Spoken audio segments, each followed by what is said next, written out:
Welcome to this special session of the international conference organized by Concordia University and the Polanyi Institute of Political Economy.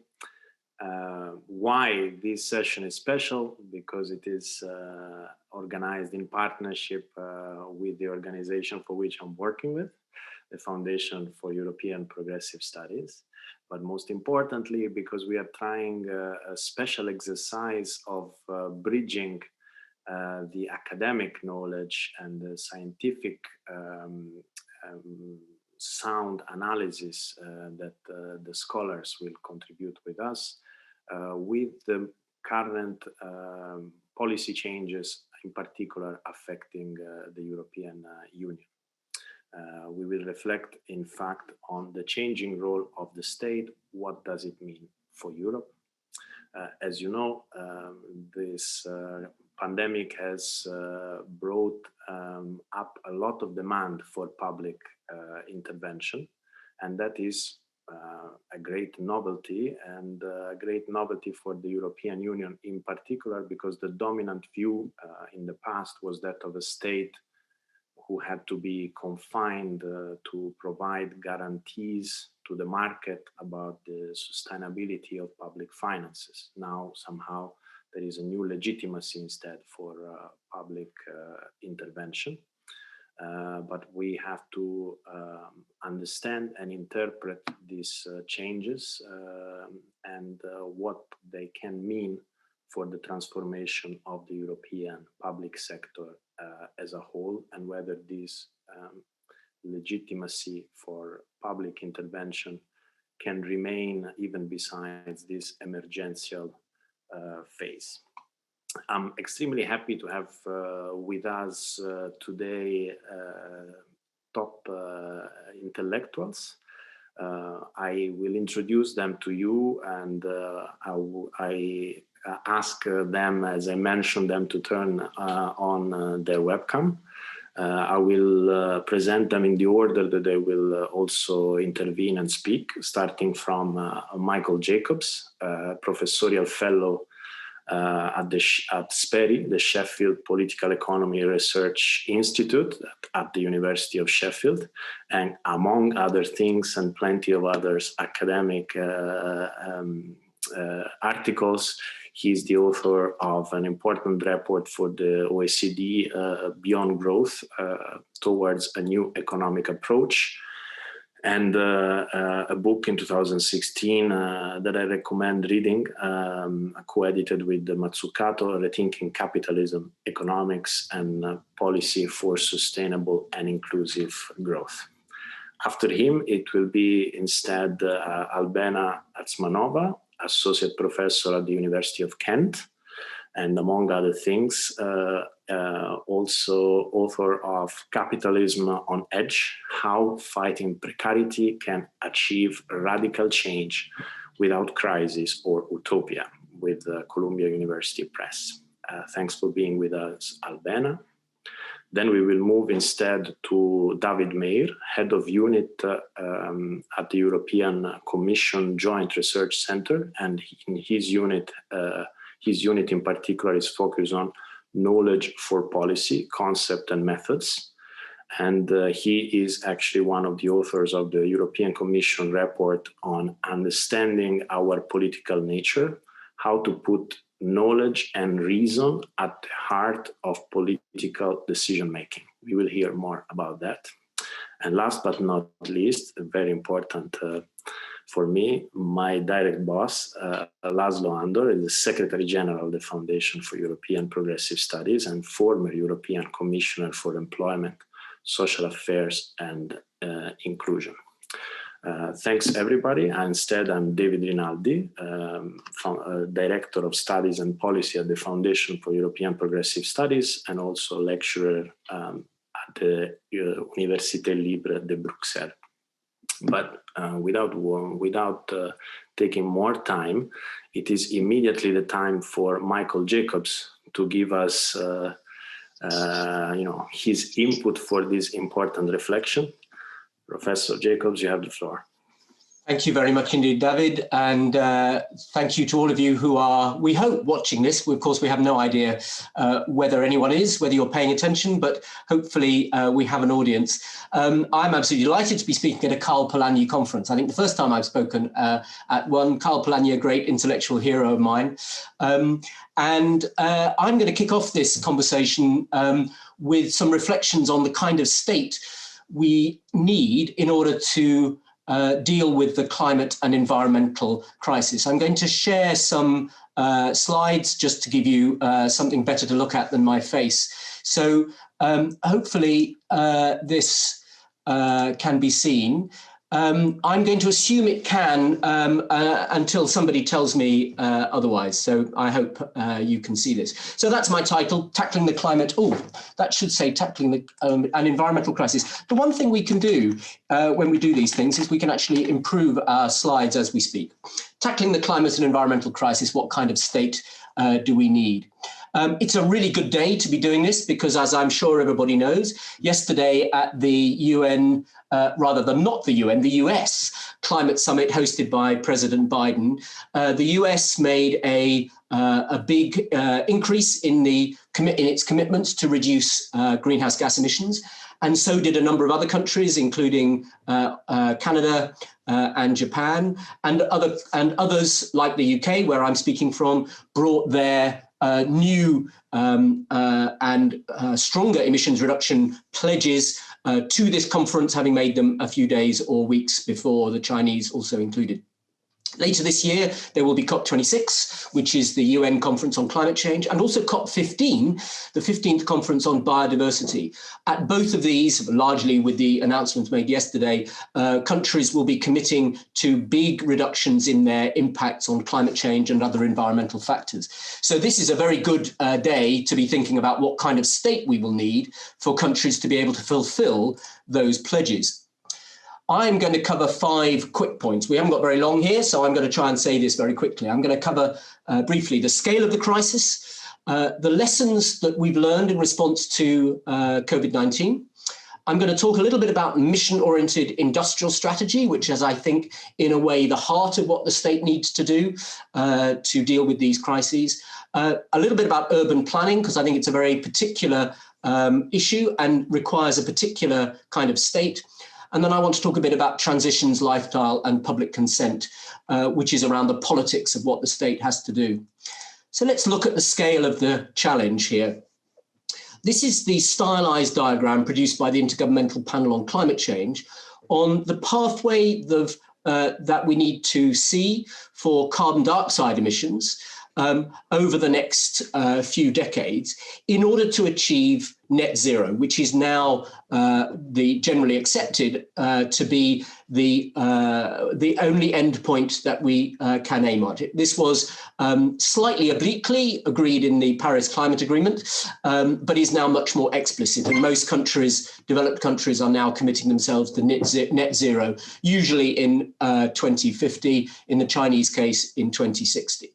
And in their report on how we had a chance, and only a chance, this is all probabilities, of achieving a limit to global heating of 1.5 degrees centigrade. The IPCC set out the emissions pathways, and this is their stylized diagram. And I hope you will see that this looks incredibly difficult. Whether or not it's 2045, 2040, or 2055, which are the 2 options here expressed in that triangle, this is an incredibly steep reduction in emissions, steeper than the increase that we've seen in the period where the line goes up to the left. And we don't only have to deal with climate change. There are also a range of other environmental issues which are either reaching or in some cases have gone past dangerous tipping points. These include biodiversity loss, the loss of soil and land degradation, the destruction of tropical forests, the depletion of fisheries, the pollution of the ocean, and, as we are all aware, urban air pollution as well. And there are some others. So we have to make huge reductions in our environmental impacts across not just the greenhouse gas emissions with which we're now familiar in climate change, but also a wide range of other environmental factors. We have to do this urgently on these kinds of trajectories here, and we have to do it globally. What are the lessons from COVID-19? I think these lessons everybody probably now already knows. So the first one is the state can spend a lot of money, and in doing so can override its other objectives when the priority is high enough. We actually knew that was the case already. We didn't need a pandemic because that's always what happens in war, when suddenly all the budget constraints disappear. We've now discovered it can happen in a non-war situation when the priority is high enough. That's a really important lesson for these climate and environmental crises. Secondly, when you have ultra low interest rates, which is what you have now, high public debt, that is borrowing for all this spending, is sustainable. And indeed, it's advisable if your investments are socially beneficial. So any economist would tell you that if your interest rate on your borrowing is extremely low, then anything which has a strong social or other benefit is worth investing in. And we can now sustain much higher public debt than we used to think we could. That is all dependent on the very low interest rates, but those are expected now. Most economists think that we've got ultra low interest rates for quite a long time.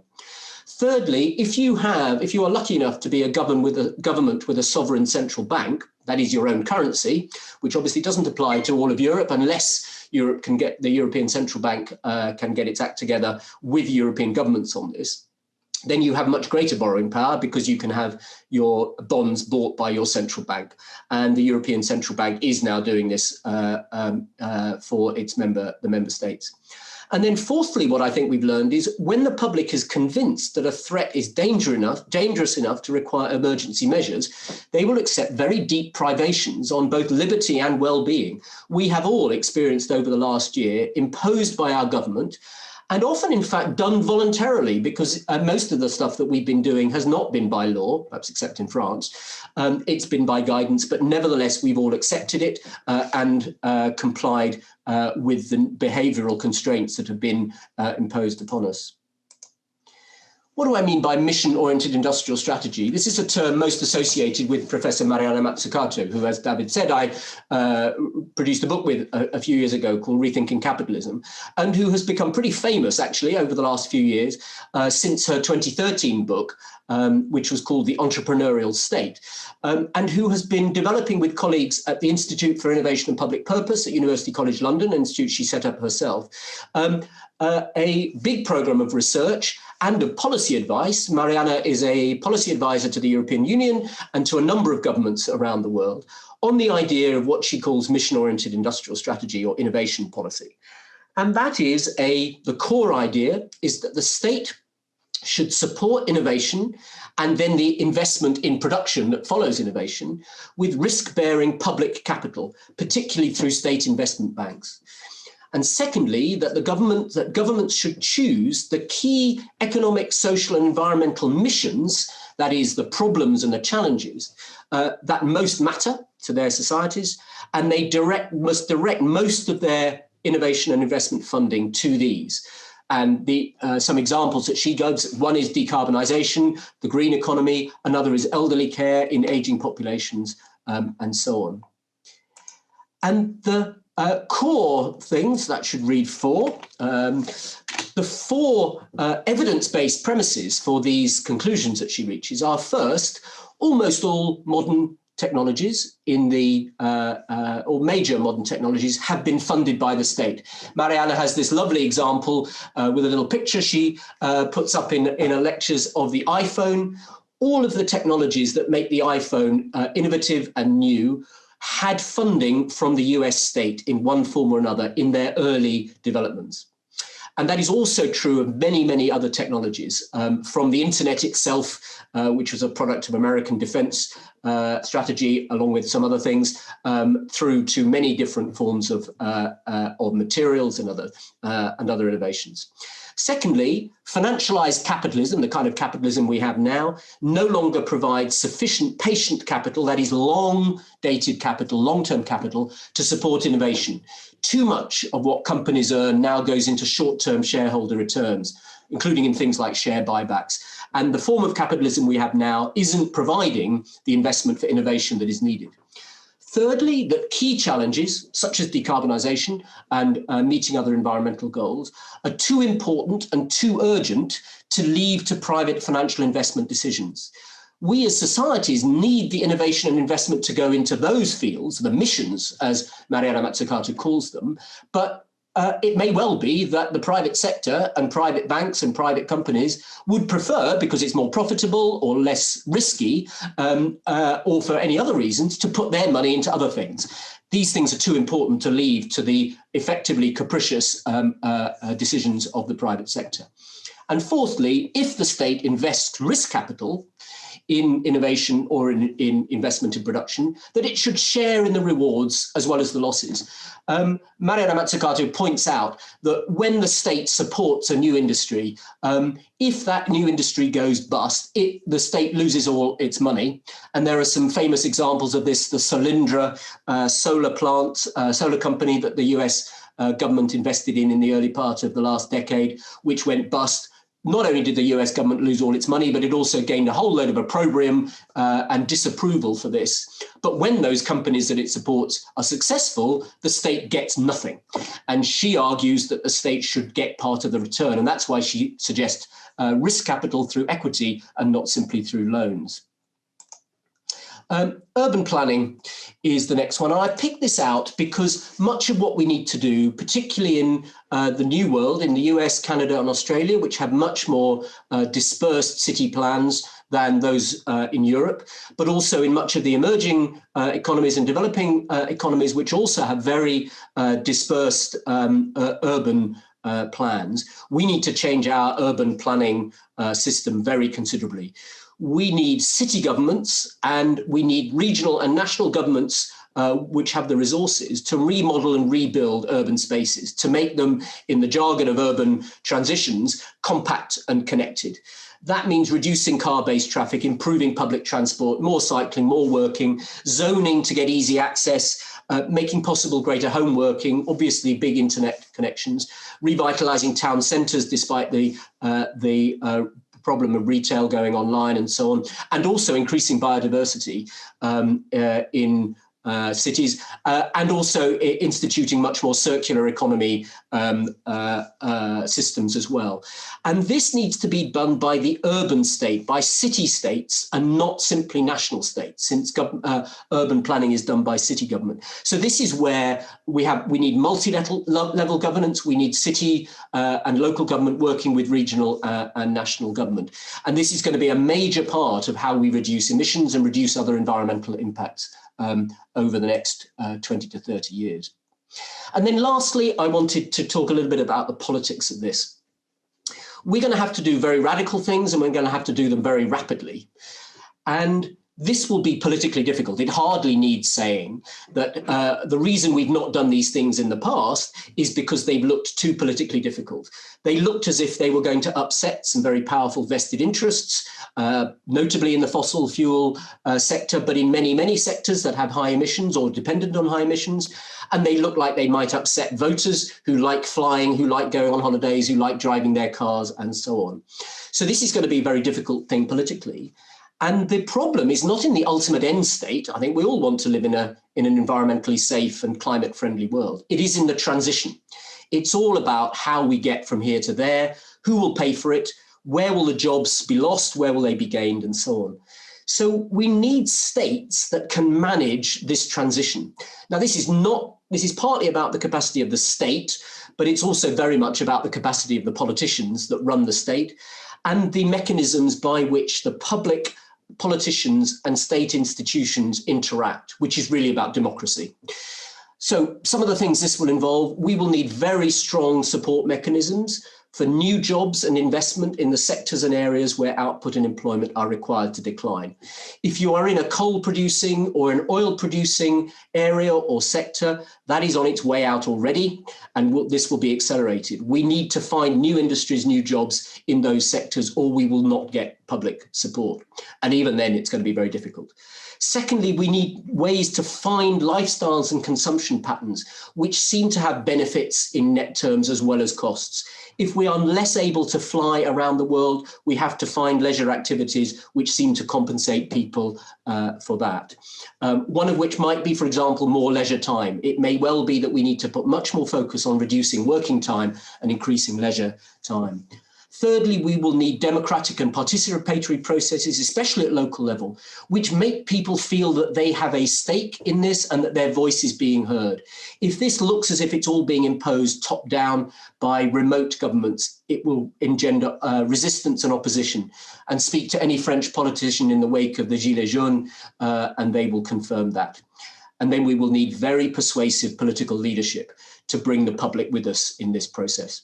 So these are a very quick run through of the kinds of states that will be needed and the kind of politics that will be needed to run those states. Is this a larger state? Yes, absolutely. It is a larger state than we have been familiar with for the last 30 years, but it's also a much smarter state.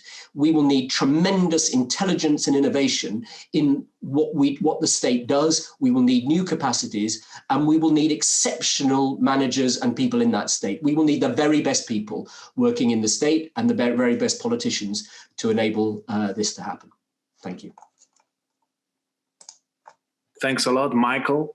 I hope we will find those type of politicians. I'm quite sure that Albena will also have some suggestion that goes in a similar direction.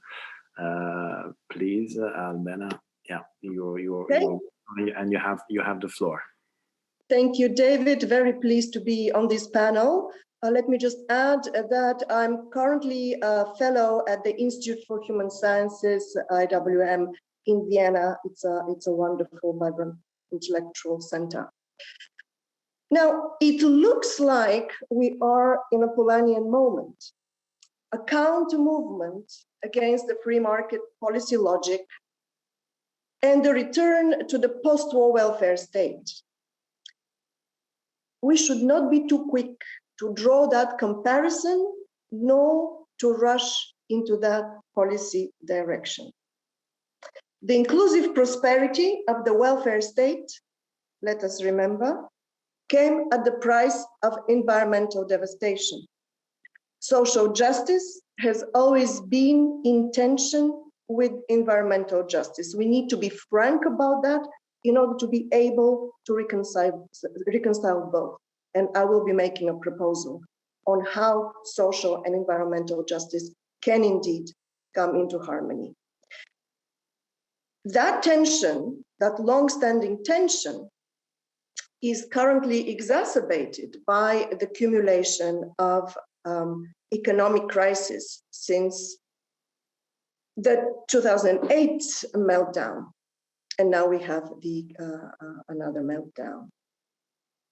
If we are to undertake the counter movement, in Polanyian terms, against neoliberalism, we need a careful diagnosis of the type of socioeconomic model we will be overcoming. One peculiar feature of that model is the imperative to maintain competitiveness in global markets. Now, competition and competitiveness are not the same thing, I want to stress. It was sometime early in the new century, in the 21st century, that the imperative of competitiveness replaced that of maintaining competition. I think it was in the Lisbon agenda that first that word became very prominent as a policy commitment. Competition was the main priority of the neoliberal policy formula in the late 80s and 90s. Now we are targeting to achieve and maintain competitiveness in the global economy. This, one of the key approaches to maintaining competitiveness has been to boost the state or public authorities, to boost the competitive advantage companies already have in the global economy. The policy of building national champions. through sweetheart tax deals, for instance, special contracts. Also, for the sake of maintaining competitiveness, the states reduced job security and slashed budgets for public services. This kind of rule I have described as a socially irresponsible rule. It might very well be targeting valuable objectives. It might be even in response to valid concerns of the population. So it can be a responsive rule, but not necessarily socially responsible rule. And socially responsible rule is one that is taking into consideration the larger and longer term impact on society. Now, this policy approach has a tremendous social implications.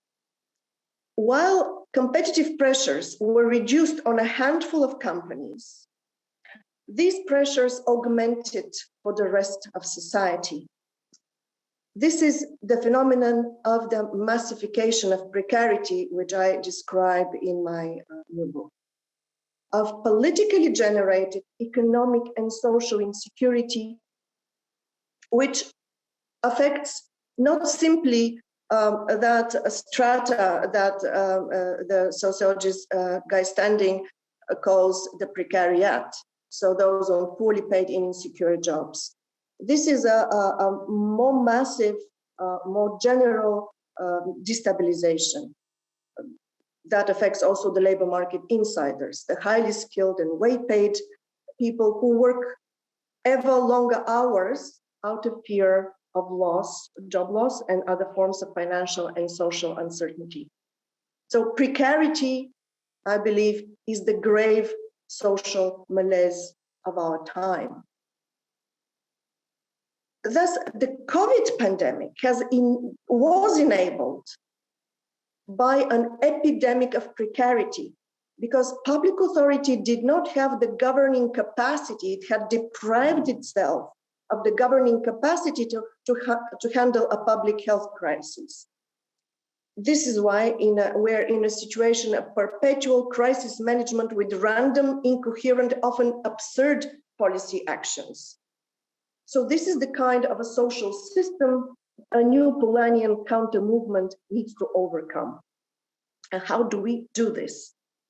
There are two fashionable ideas currently in circulation: more democracy and more equality.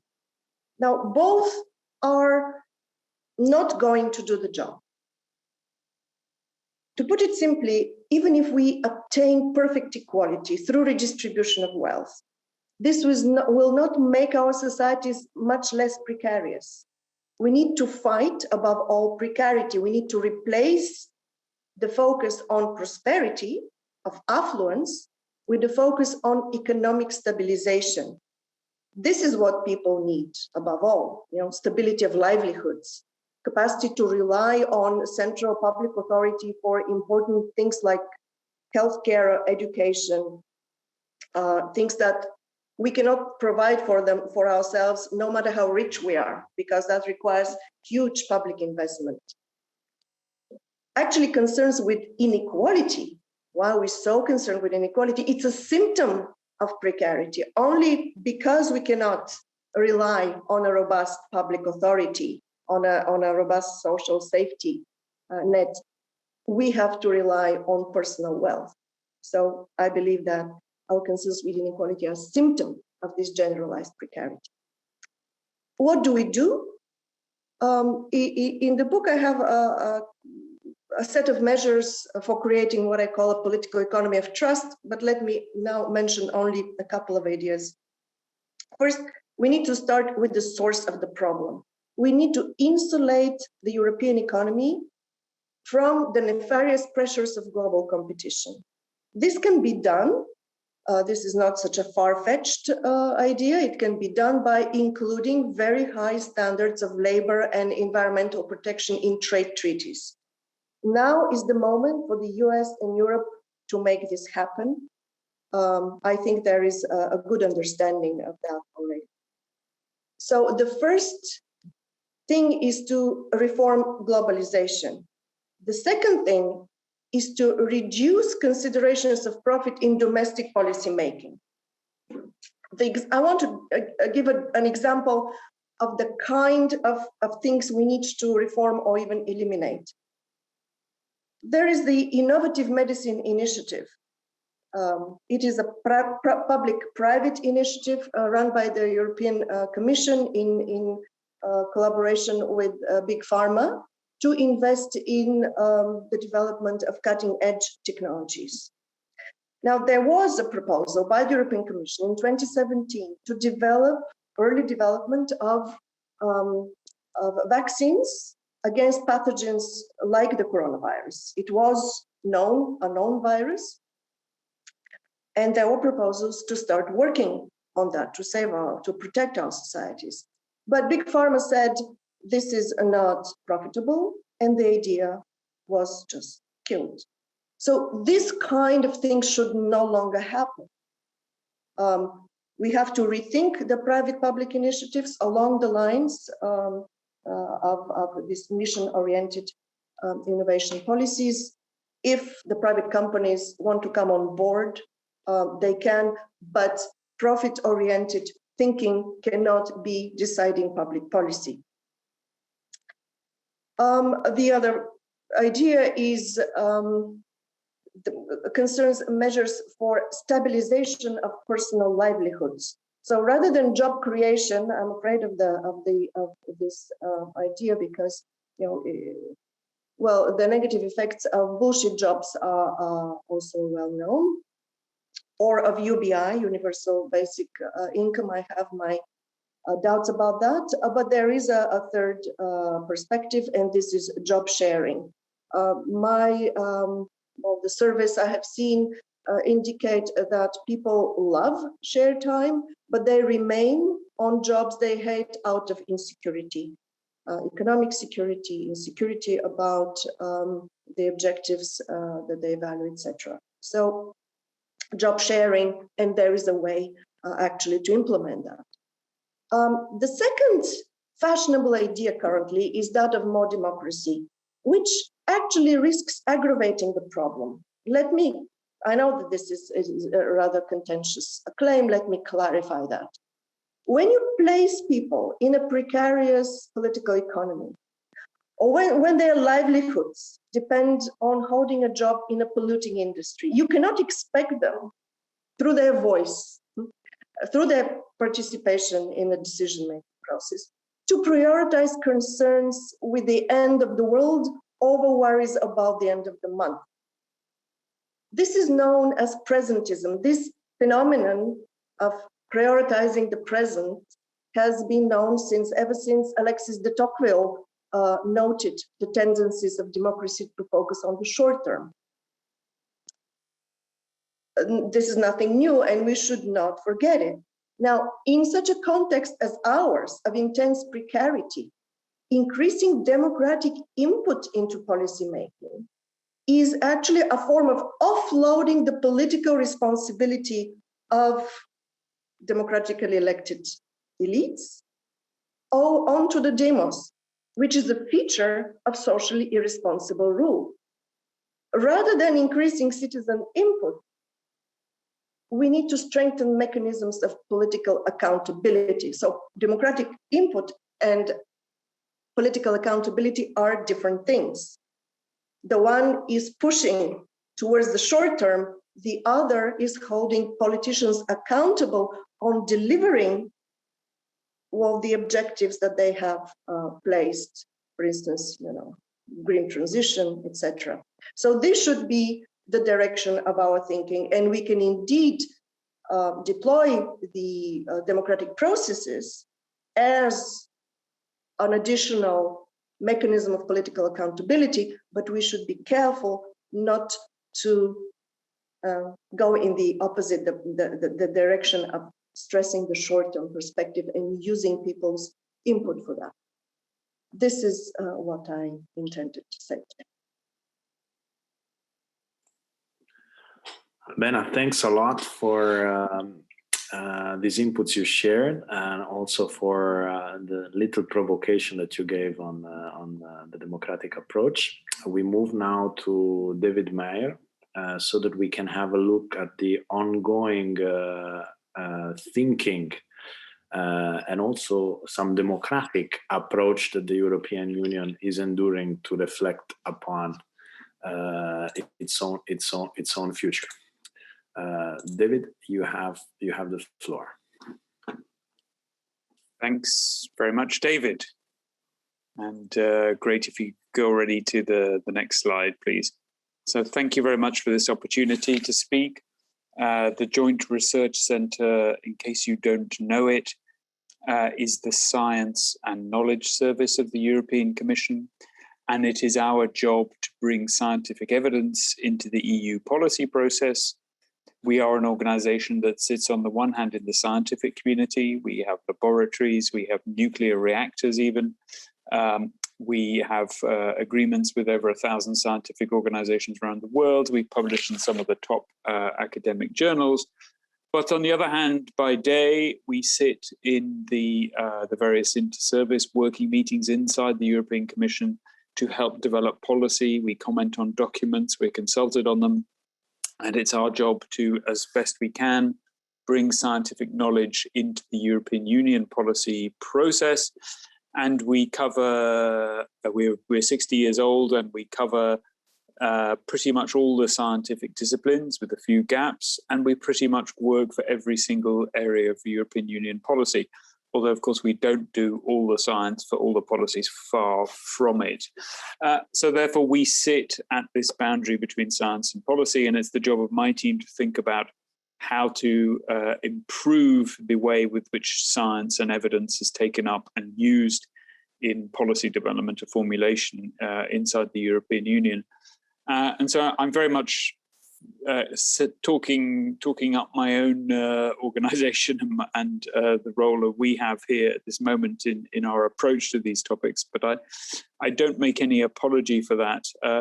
I think it's clear that the challenges we face, that states across the world face, fall into that category known as wicked problems. They are complex, they are interdependent, they are emergent. And I think COVID has shown very, very clearly that these sorts of wicked problems, and COVID is one of the most wicked out there, cannot be solved without being able to deploy massively the best kind of scientific knowledge and evidence that we have in the right time and the right place. And therefore, this is a double challenge which I think the states face. The first challenge is that simply it's technically very complex. I can't remember the exact figures, but I think within the first 6 months of COVID, already 25 or 30,000 separate academic articles had been published. So there was this extraordinary boom of knowledge. So we've moved from a paradigm where knowledge was incredibly expensive to produce and share to one where it's incredibly cheap to produce and share at the click of the mouse. And finding new ways to get the right knowledge at the right time, at the right place into the hands of decision makers is becoming an absolutely core technical challenge. But of course, the most important thing is to recognize that this is not only a technical challenge. And what we are beginning to see is that there are clearly limits to the extent to which citizens trust either scientists or policymakers and government. There is still quite a high degree of trust, certainly in science, but nevertheless, you begin to see limits in the anti-vax movements, in climate denial and other things. And our analysis, based on the report that was mentioned by David at the beginning, Understanding Our Political Nature, which was looking in the psychology of how human beings approach political questions and policy issues, and indeed science and evidence, is that we are going to need to address this crisis of trust in expertise.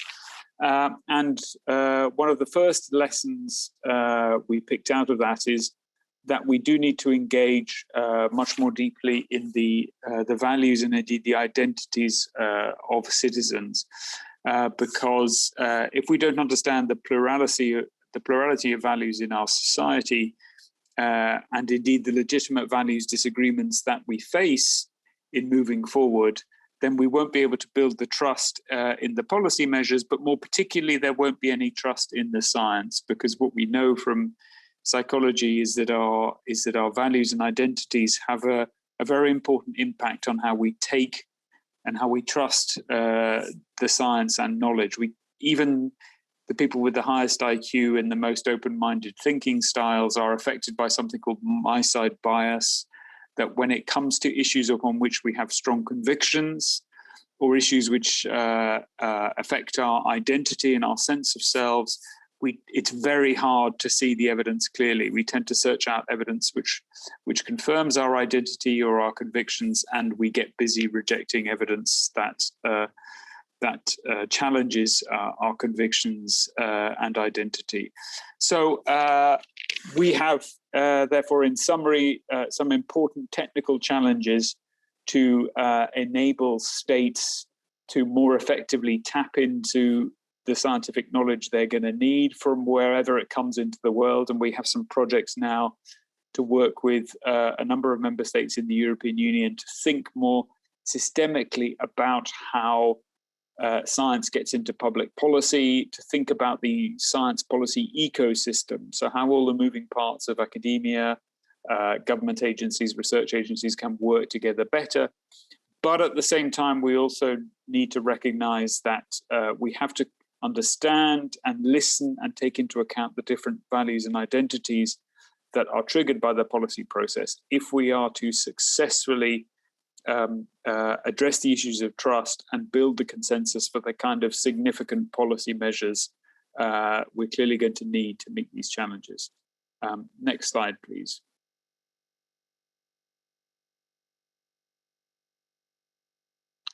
I liked very much what Albena said in the previous remarks, but I won't hide from you that we do think that citizen engagement or participatory and deliberative democracy has an important role to play in addressing these trust issues, but also identifying values and identities concerns. So we are doing some work in this field to try and to start to systematically build participatory and deliberative techniques into the policy process. We think they're valuable, firstly, because citizens can tell you things that experts, scientists, and lobbyists and sectoral interests can't tell you. In particular, if you want to understand how particular issues play out in a locality, talking to citizens is going to give you valuable intelligence that you're going to need to solve the problems in that locality. But what we also see is that these mechanisms are highly promising at helping to uncover concerns and issues which weren't possibly understood by the technocrats, by the policymakers before. And there are many good examples now across the world. There was a very good report by the OECD recently, which talks of the deliberative wave, and there is a quite extraordinary explosion of new deliberative techniques across the European Union more widely, which is, I think, a significant new contribution to the role of the state. It's a complement to traditional representative democracy. It's not a substitute, but an incredibly valuable one if you're convinced by the report from the OECD, which I am. Next slide, please. So just very briefly to mention that the European Commission is putting its money where its mouth is, and we launched this week an online platform to think about the future of the European Union, which uses the most cutting-edge online deliberative platform that has been invented in Europe. And I think if you care to have a look at that, you will see this is a quite unique attempt by the European Commission to really try and foster debate and deliberation about the future of Europe amongst European citizens. It's a deliberative platform. It's not a consultation platform. So citizens can talk to each other about their ideas. They can talk about them. They can vote on them. And they can do this all in many languages. So we have there the prospect of a genuine pan-European citizens multilingual debate. And my last slide, please. And that's perhaps just where I wanted to end. These these are some examples of really this quite exciting civic technologies that are out there in the deliberative world. There's not only an explosion of these deliberative techniques in face-to-face meetings, but perhaps even more provoked by the pandemic. We see this extraordinary explosion of very dynamic online deliberative techniques. And if you look at, for example, what's going on in Madrid or Barcelona, you see really that what public administration and public policy looks like when you start to deeply integrate citizens and their views into the policy-making process. And just to finish on these deliberative techniques, I think Albena's message about accountability is absolutely vital.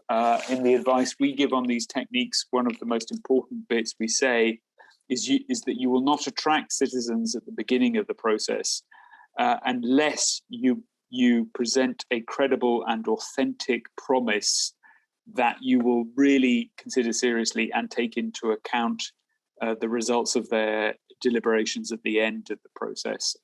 And so when the Conference on the Future of Europe was launched, the three presidents of the three European institutions committed to take into account the results in the final presentation, and the Commission says that we will, leaving open part of the future Commission's work programme to incorporate the outcomes of the conference. So I think accountability is indispensable to deliberation. Thank you very much.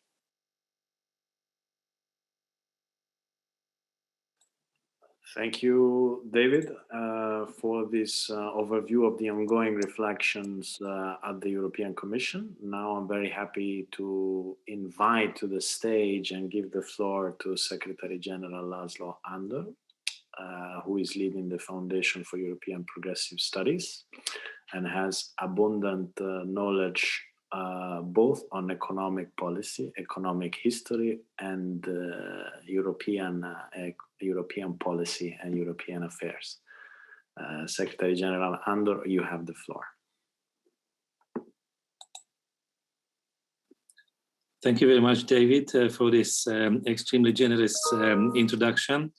Dear friends, I would like to start almost exactly where David, the previous speaker, left it, mentioning the Conference on the Future of Europe, which is just being launched in these weeks. And I strongly believe that the question about the strengths of the social dimension of the European Union is bound to be one of the key questions when the discussions unfold in this big public exercise. And we have a reason to assume this. Obviously, in the last 10, 15, maybe 20 or 25 years, progressively various aspects of the post-war welfare states have been undermined. And there is a strong call, especially due to COVID-19, to revive welfare states in Europe, but in the current European context, when many governmental competencies are shared between the European Union level and the nation states, obviously we have to figure out what can develop or redevelop in national context and what can develop in at the European Union level. And I also would like to echo Albena, who was saying that we cannot easily rush into a conclusion about the current period being the time of Polanyi and counter movement. Definitely a conclusion like this would be premature, but I think just asking the question is not premature at all. I think we have many reasons for asking this question, more precisely whether we are in a transition towards a social union in the European context or not. Let me explain the theory and also the practice of this concept, what we call the social union. First comes the theory. And it came right after the recovery from the previous crisis, when a number of social scientists in Cambridge came together. Frank van den Broeke, Flemish professor being one of the most prominent, Catherine Barnard from King's College, but also many others, and started to develop the concept of a social union, not least to avoid that the European Union would again need to go through an experience like at the time of the Great Recession and the so-called Euro area debt crisis, which brought massive polarization, even divergence between the core and the periphery, especially inside the Eurozone. And I would say this school of thought about the social union turned out to be very productive in the subsequent years. Anton Hemerijk, now the European University Institute, being one of the leading representatives, writing about social citizenship and contributing to the idea of a social union, which would need to be a holding environment for Europe's diverse welfare states based on the concept of social citizenship. Van den Broeke, together with Maurizio Ferreira, relaunched a debate on the social union shortly before the European Parliament elections, and more recently, Colin Crouch in the UK published Social Europe, a manifesto, which, using a Polanyian argument for social policy integration, is also reintroducing the concept of a social union. But the point, what I'm going to stress, is that this is not simply a social science debate, but there have been some practical steps of progress at the level of the European Union. Most importantly, in 2017, the adoption of the document which is called the European Pillar of Social Rights, adopted in an informal setting in the Swedish city of Gothenburg. But now this European Pillar of Social Rights also was supplemented by a so-called action plan put forward by the European Commission, which is also proposing to return to a practice developed 10 years before, using long-term targets for increasing the employment rate, for increasing the access of workers to training and retraining, but also the commitment of EU member states to reducing poverty and social exclusion. And 2 weeks from now, all this is going to be sealed in a so-called social summit in the city of Porto, where hopefully the leaders who gather will also have time to discuss EU social policy, apart from taking nice walks on the riverside of Porto. Now, this sequence of practical developments obviously could not have unfolded without some triggers, and I would call Brexit one of the positive triggers. In 2016, which is pulling out from the European community the country which has always been the most reluctant to cooperate in the development of the social dimension, but more recently it's the COVID crisis, which is the trigger, which is the positive shock, helping to turn the concept of the social union from a theoretical one to a very practical one. The pandemic is obviously an unprecedented health crisis in the history of the European Union, but it's also an unprecedented crisis in the post-war economic and social history of Europe. This already became very clear last year.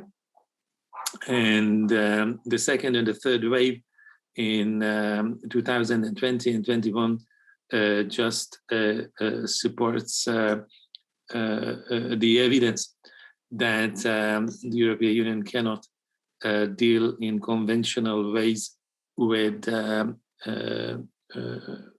pandemic crisis. Voila. And acting unconventional ways means that the EU has to activate itself much more than in the past, facing the risk of disintegration, which it already was facing 10 years before, but also very worrisome consequences with the likelihood of the greatest post-war recession, with major implications on increasing risk of inequality, inward poverty, a complete restructuring of the labor markets, and putting the welfare systems to a test. Now, under this experience, of course, there was a strong demand for a coordinated emergency response. But secondly, there is a demand for a coordinated recovery strategy. And most likely, we are going to enter the phase of a coordinated policy for the transformation of our economic and social models. We already have had in the last 1 year many aspects of this, a lot of new concepts emerging. The Green Deal was already a concept that emerged before the pandemic crisis, but it has been the pandemic crisis itself that shifted the attention and the policy process towards the concept of resilience, strengthening state capacities of crisis response, but also investment and development at national levels, and also strengthening the supportive capacity of the European Union itself in this regard. Now, what have been the corona effects on the European Union integration? Clearly, there have been signs of deepening, and very concretely on the budgetary capacity, the impact is absolutely spectacular. Just early last year, the European Union was about to adopt a very, very conventional budget for itself, respecting a 1% glass ceiling. Now, 3 months later, because of the corona shock, this glass ceiling was broken, and the European Commission already put forward a budget. We call it a multi-annual financial framework, reaching about 1.8% of the European GNI. But several other taboos have also been destroyed by corona. You have heard zillion times in the past 10 years that the European Union is not a transfer union, and it's never going to borrow jointly. Euro bond is not going to happen. Now we have seen very quickly the adoption of a package based on joint borrowing, using the jointly borrowed funds for counter-cyclical stabilization, and also disbursing, starting from 21, cross-country transfers with a stabilization purpose, and the borrowed funds would need to be repaid by 2058. So a very, very long time horizon, clearly from budgetary perspective, leading the European Union to a new chapter. But I would also like to stress that this crisis, especially compared to the previous one, is different. Not because the budgetary framework has been revamped, but also because the social crisis response comes almost hand in hand with the economic one. Already in the previous crisis, the European Union was recommending short-time work arrangements in order to prevent mass unemployment. This time around, the EU is also supporting it with a €100 billion loan package. This is called the SURE instrument. The EU came forward with a reinforced youth guarantee schemes to help the young job seekers and young people in the labor market. And on the pattern of the youth guarantee, the so-called child guarantee initiative was also launched, a minimum wage coordination initiative to ensure that the lowest earners are protected and the wage polarization would be contained. And to address the gender dimension, pay transparency initiative has also been launched. Unemployment reinsurance is a commitment. It's not yet been launched in practice, but it's in the mission letter of 2 members of the European Commission. So we have a reason to believe that they would take it seriously and come forward with that at some point. Why exactly this would be reasonable? Because the so-called SURE instrument can only have those whose jobs can be defended. So these €100 billion loans have actually been already sent to the member states. So in 1 year, the entire framework has been practically exploited. In the meantime, obviously, a lot of people have been losing their jobs. Companies, some companies went bankrupt. A lot of people became unemployed without being dismissed because their fixed-term contract expired. There are many young people who failed to get employed at the time of the pandemic recession. So obviously, the European Union at some point would also need to provide support not only to those whose jobs can be saved, but also to those whose jobs cannot be saved, or those who cannot be hired under the current circumstances. So that's why with my colleagues, we started to speak about the need for a double safety net as opposed to the single safety net, which the SURE instrument otherwise quite successfully provided in the past year.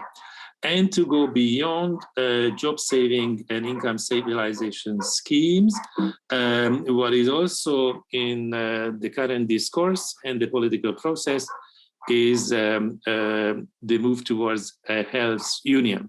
Now, you can obviously question the capacity of the European Union to coordinate health policies based on the debacle with vaccine procurement. On the other hand, very interestingly, even if the European Union was too slow and to some extent misguided about the vaccine policy in the early phase, very few people questioned the rationale that for such symmetrical shocks, which pandemics represent, and with such imbalances, which the health capacities comparatively demonstrate in the European Union, there is a strong rationale for stepping up the coordination of the health policies, which can be coined as a European Health Union. The components are here in the 4 corners of this picture. A health response mechanism preparing for further potential pandemic crises, but also strengthen procurement mechanisms to avoid the type of improvisation and failure which we witnessed in 2020 and early 21. Defining common minimum standards to tackle the imbalances which we can detect, for example, between East and West Europe, and stress testing the national healthcare systems for future resilience, to come back to this trendy word. If not now, when exactly this could be put on the table? There is indeed a strong push. There are many advocates, especially in the eastern and southern countries, for moving ahead with the concept of the health union And I have no doubts that in the Conference on the Future of the EU, which indeed is being launched, this will turn out to be one of the central themes. So, all in all, a lot of new elements on the agenda, quite a few instruments you would have considered impossible in the past have already become reality, especially in the budgetary front. So we have no reason to be excessively skeptical about the feasibility of the others, since we learn it, if not from others, then from Muhammad Ali, that the impossible is an opinion rather than a fact. So we should look forward to the debates, but also the evolving policy process and institutional innovation. Thank you very much. Thank you, Laszlo, for the great inputs you gave us, and a little bit of hope that the European Union will be soon a little bit more social and better integrated. I can now invite all the speakers maybe to turn on their webcam, so we will have for the remaining 20 minutes a little bit of interaction. There is one specific question for Albena and one for Michael that I have passed them in the chat. But before going to the specific questions to you, I would like to read or provide you three angles of reflections and invite the four of you to respond, maybe following the same order that we just had, following some of the inputs that the audience is suggesting. First, Pedar, that is asking us, okay, but within the legacy of Polanyi, where do you take somehow your inputs for this new role of the state? What is the legacy that you consider relevant from the literature provided by Polanyi? Second point, instead, on the democratic participation that was addressed to mostly to Albena, but I think you can offer all of you a point of view. So if this problem with the democratic participation can be addressed by first addressing education and consciousness, civic rights, and civic participation. So a point on the democracy, increasing democracy, and what are the tools to make it work. A third point that, thanks to Jérôme, I can bring to all of you is instead the one that pertains to pre-redistribution. So what's your take about it and the role of the public sector for pre-redistribution?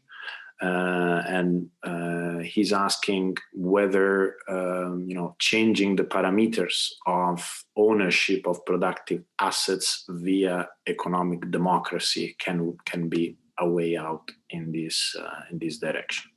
So three big questions: legacy from Polanyi, democratic participation, and change, pre-redistribution, and change of the parameters of productive assets. Professor Jacobs, we start with you.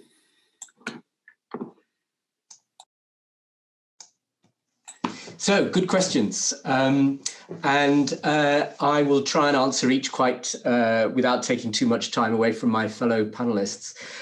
So, Pedar, Polanyi. I think this is really interesting. Polanyi is a very important source of thinking for Mariana Mazzucato and for myself, because the big or one of, because there were quite a lot of big insights that Polanyi had, but one of the big insights that he had was that the market was not some natural phenomenon which just existed because that's how human societies had to organize trade and exchange. It was a phenomenon which arose with the nation state. And you can't separate the idea of a modern market from the idea of a nation state. These things were co-produced, co-created, co-developed historically. And he therefore was a big opponent of the idea that the market had some independent logic, which was separate from government and from culture and institutions. And that, of course, has been the dominant idea, if you like, behind the last 40 years of orthodoxy, what we often call neoliberalism. The free market idea was that markets had independent logic of their own and governments should basically try and stay out of them. And the great insight from Polanyi, which, of course, writing before the dominant ideas of Hayek and others, was that that is just a mistake. The market is not like that, and the market and the state are intertwined. And it's really important now, as we move towards a bigger and more active state, as I think we must do, that we can counter the argument that comes from the traditional, well, not the traditional, actually, the kind of market liberal, market conservative side that says, oh, this is much too much interference of government in the state, in the market, that you must leave markets to be free, because that's just a misunderstanding of markets. And of course, it was a very deliberate misunderstanding. The neoliberals were the people who wanted a smaller state. And they did, one of the arguments they made was, leave the market alone. Polanyi said there is no such thing as leaving the market alone. The market and the state are always intertwined. And that is, of course, the kind of program that I was setting out for what the state would need to cope with the environmental and climate crisis requires a state that is constantly intervening in, and as Mariana has put it herself, shaping markets. And that's a very Polanyi-ish kind of thing to say. On democracy, I think Albena will probably want to say more about this. I would just say democracy and participation, when you are trying to make big changes, when the world needs to change, and where there are powerful vested interests in not changing things, are vital but not easy. It's very easy to say we should have more democracy, more participation. I mean, I go around saying that all the time. But I know, having been an advisor to government, this is really difficult. Most people are not very interested in politics. They don't want to participate all the time. As someone said, the problem with communism is it's too many meetings. And the processes of democracy and participation in modern states are really difficult. So yes, we need more of them, but there aren't simple ways of doing it. And that's why we need very agile, flexible states, very charismatic politicians. And frankly, we need mechanisms that enable people to take part at the level they feel comfortable with, which is why so much democracy and participation has to be local, even though so much action actually can't just be local, because you can't do everything at local level. This is really difficult. Thirdly, on predistribution, I am a predistributionist, although I think it's a clever term, but it's not really a good enough one. Way I would put this is that the traditional approach, which is largely the approach of Keynesianism, as well as kind of social democratic neoliberals, so, you know, a new Labour kind of idea in the UK context, was that you allow the capitalist economy to generate wealth in whatever ways it finds most efficient, and then you redistribute some of that wealth through progressive taxation, through two main mechanisms, public services and welfare, and the welfare state. And to some extent, public services include training and education for people to enter the labour market of that capitalist system. And what we've seen over the last 30 years is that is not enough. Those things are all necessary. We absolutely do need to redistribute the wealth created by capitalism through a progressive taxation system into public services, the welfare state, and into enabling people to take part in the economy. But that is not enough. The economy, as Piketty pointed out to us, is growing and giving its returns to capital more quickly than the state is redistributing those returns to the rest of us. So we need, as I would put it, to build in a fairer distribution into the structures of capitalism. We need workers and consumers to own businesses. and the state to own shares in businesses. We need labour markets in which there is greater bargaining power for labour with employers as a way of ensuring that trade unions in particular, as a way of ensuring that the distribution in labour markets are not all skewed towards employer. We need a regional policy which directs and guides investment into the underdeveloped areas of our economies, the peripheral areas, rather than just hoping that the private sector will do that. So I would say, in the words of the Commission on Economic Justice, the report which I directed and wrote much of, which was published in 2018, we need to hardwire justice into the structures of the economic system and not simply hope we can redistribute them afterwards. Now, if that's what pre-distribution is, and to some extent it is, I'm in favour of it. I think we need to think a little bit more widely than just that term and just the work that Jacob Hacker and other people have done around it. I'm sorry to my fellow panellists if I said too much there. Okay, my turn. First, Polanyi's legacy. Now, Polanyi observed that that push towards the welfare state was a matter not just of trade unions and left parties, but of a broad coalition of political forces, the conservative parties, even the Catholic Church. So this is something that is overlooked from his writing. We need a lot of forces to push in the same direction, and I'm hopeful. I think this is happening. The second, democratic participation, what is it good for, and can we achieve it through education? Now, what we can achieve through education is teach people to allocate responsibility and demand accountability. That's very important, and not to use the channels of democratic participation to transfer responsibility to the people. So they understand. Actually, I witnessed such a demonstration of students in Brussels, the Fridays for Climate, where the Belgian Minister of the Environment said to the students, well, tell me what to do. You know, we have to take care of the jobs and you want me to take care of tell me what to do. And then the kids pushed back and said, you are paid to solve that problem. It's not our problem. So to demand accountability and responsibility, that we can achieve through education. Now, I actually welcome deliberative fora, and I have written a book, it's called The Scandal of Reason, showing how, in fact, these deliberations are, what are they good for? They're good for, especially when you expose people to each other's concerns, when these deliberative fora are based on random samples, so that you can have people of different social background, expose them to their grievances. You can enlarge the perspective. You can teach them that other people's concerns also are linked to theirs and they matter. So we can use them for that. In my book, I'm very hopeful that the precariat is going to push for the right policies. And then one of my critiques said, well, you are too hopeful for that. I mean, you want these people to start a revolution, try inviting them to dinner. Indeed, they're way too concerned with employment to remaining employable. They have no time for politics.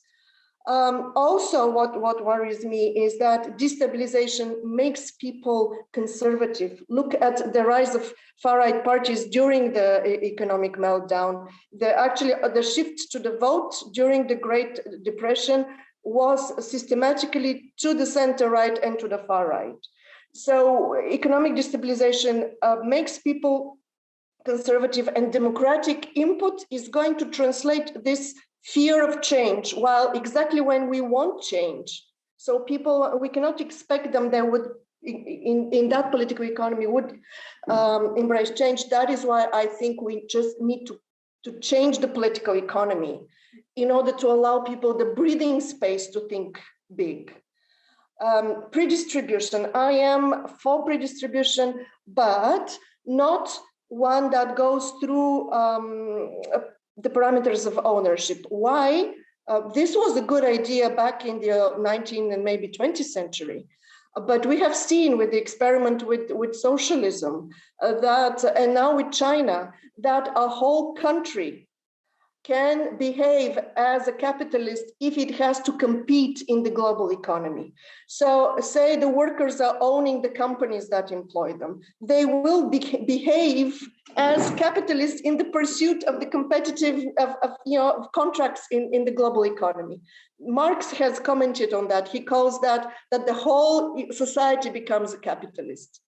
So I think that's why in my work, I urge that we shift the thinking, the focus from forms of ownership to hampering the profit motive. So that is what we need to think, how to disconnect policymaking from the profit motive.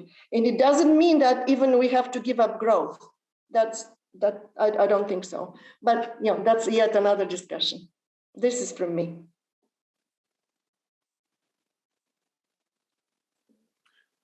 David, thanks very much. I must admit, I'm not enough of an expert either on Polanyi or predistribution to venture some remarks on those.